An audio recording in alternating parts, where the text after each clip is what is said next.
Joining me now is Dr. Greg Savell. He's a pediatrician out of Clearwater, and today we're going to have a nice conversation about vaccines and all the thought patterns we're having against the vaccines or for the vaccines. Now, I'm a physician, you're a physician, so we're going to talk a little high at first and we're going to work our way down. So first, let's talk about vaccines. Okay. What's the schedule for a newborn? The vaccines are scheduled to begin at 2 months of life, and there are some vaccines scheduled at 2 months, 4 months, 6 months, 12 months, and so forth. So that's a lot of vaccines. Is it Quite a few. tell me about the vaccines themselves. Live, or are they killed, or are they partial? The majority of vaccines are attenuated vaccines or killed vaccines. The live vaccines, really the measles, mumps, and rubella, and the Varivax against chickenpox that are given at age 1.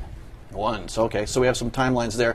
You know, vaccines have things in them. Now, all the old days we had a lot of mercury in them. Tell me about the new vaccines. Any preservatives for kids? Really, there's no preservatives left in the vaccines that are given to children. They come in single-dose containers, one vaccine, one child, no preservative whatsoever. Wow. For adults, however, there are some preservatives left in the vaccines for them.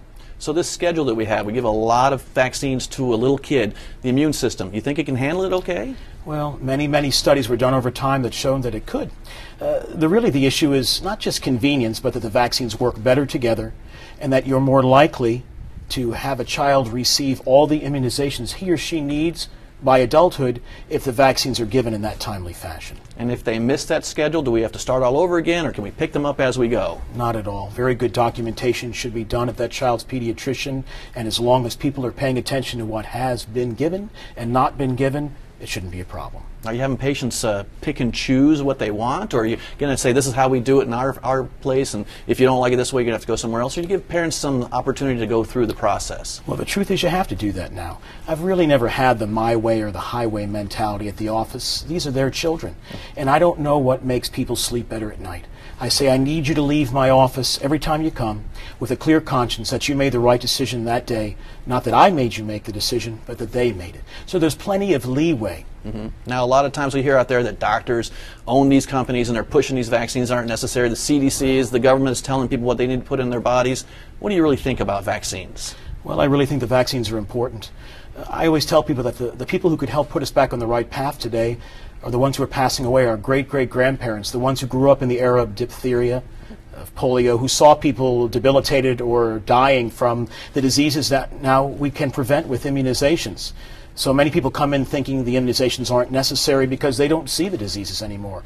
But we have some great fear that those diseases, which the vaccines prevent, will be making a return if a large percentage of the population chooses not to immunize their children. And we're starting to see that, aren't we? We're starting to see Yes. some of these things that went away, and now they're starting to come back a little bit more. That's absolutely true. So now we're both doctors, so we can kind of put that aside. We're both parents, too. We were talking about our kids before. Right. So did you give your kids the vaccines? Yeah, I have a 19-year-old daughter in college, and she did receive the immunizations that were recommended at the recommended intervals and timing. Cool. And I myself did as well, and we all got the same things. Now, Sure. The idea behind this, there were more vaccines. Now we're having a few different vaccines. Has the schedule gotten better or gotten worse? Well, over time, a few more things have been developed.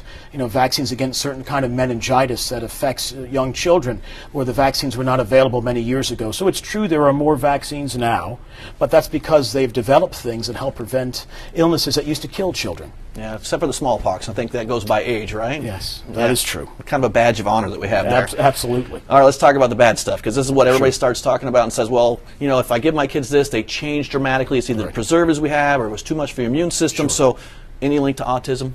No, I believe that's been refuted. I think it's sad over time that people have chosen not to receive immunizations because they fear about such issues, but I really don't believe there's a link. Okay, how about sudden infant death or SIDS? No, I really don't think it's related to immunization administration. Asthma? No, not really. Allergies? There's really been no link to show that, quite frankly. All right, and so we have a lot of hearsay out there that people think that we're putting poisons in their children, causing the immune system to go haywire, basically, makes them sicker instead of better, and it sets them up for all these diseases, and yet there's no study that you know of that's put these together, except for the one for autism, which actually was debunked because it was a problem. Absolutely. Perfect. All right, so again, we're going to go back to that parents again. So when you, in your office, go in there and the patient is hesitant or the parents are hesitant, and you work your way around it, what would you tell the parent if they had to go to some other physician? What would you say to tell them, to say to them, that may make the physician listen? Well, I think it's important to listen to your patients, and I think people have to say that. We do newborn conferences in the office. People come to visit me before they even have a baby, if they can. And I say, this is your daughter, this is your son. I'm going to help instruct you on what I think is right, but in the end, you're going to make the decisions. And you have to understand that if you have an abbreviated or an altered vaccine schedule, you might have to come to my office more often, which is more of an inconvenience to you, but it isn't to us. We're open every single day of the year and always have been. If people want to come in twice as often for half as many immunizations at a time, that would be their choice, of course. But there's no safety in that portion. It's the same. It's never been shown, but, you know, if it makes somebody sleep better at night, why wouldn't you do it? And if a parent went to another physician and that physician said, either you'll do it the way we recommend or you'll have to find another pediatrician, you should run for the door, not just because of that issue, but what else is that pediatrician going to force down your throat one day? True. All right. Well, great information. I hope this sets our patients and people at minds here. So if there's anything in the future, I'm sure they can contact you, but thank you for your information on vaccines. Thank you very much for having me. I appreciate it.